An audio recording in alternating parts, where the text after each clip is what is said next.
Chapter 26. The Ziphites went to Saul at Gibeah and said, Is not David hiding on the hill of Hachilah, which faces Jeshimon? So Saul went down to the desert of Ziph with his 3,000 chosen men of Israel to search there for David. Saul made his camp beside the road on the hill of Hachilah, facing Jeshimon, but David stayed in the desert. When he saw that Saul had followed him there, he sent out scouts and learned that Saul had definitely arrived.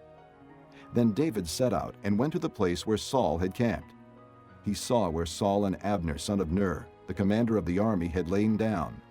Saul was lying inside the camp, with the army encamped around him. David then asked Ahimelech the Hittite and Abishai, son of Zeruiah, Joab's brother. Who will go down into the camp with me to Saul?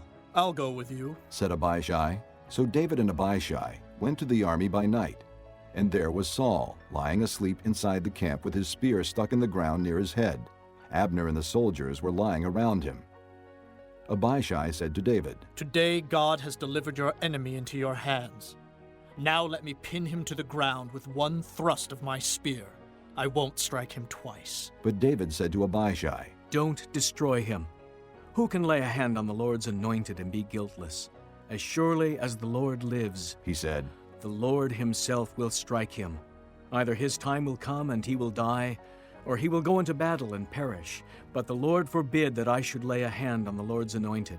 Now, get the spear and water jug that are near his head, and let's go. So David took the spear and water jug near Saul's head, and they left. No one saw or knew about it, nor did anyone wake up. They were all sleeping, because the Lord had put them into a deep sleep. Then David crossed over to the other side and stood on top of the hill some distance away. There was a wide space between them. He called out to the army and to Abner, son of Ner. Aren't you going to answer me, Abner? Abner replied, Who are you who calls to the king? David said, You're a man, aren't you? And who is like you in Israel? Why didn't you guard your lord the king? Someone came to destroy your lord the king. What you have done is not good.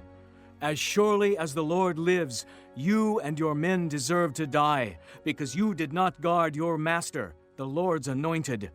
Look around you. Where are the king's spear and water jug that were near his head? Saul recognized David's voice and said, Is that your voice, David, my son? David replied, Yes, it is, my lord the king. And he added, Why is my lord pursuing his servant? What have I done? And what wrong am I guilty of? Now let my lord the king listen to his servant's words. If the Lord has incited you against me, then may he accept an offering. If, however, men have done it, may they be cursed before the Lord.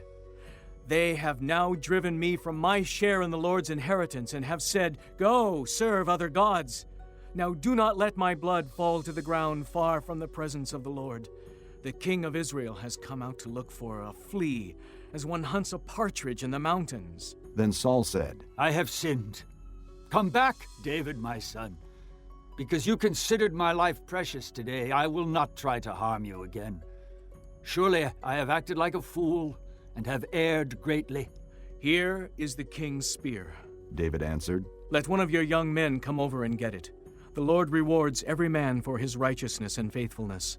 The Lord delivered you into my hands today, but I would not lay a hand on the Lord's anointed.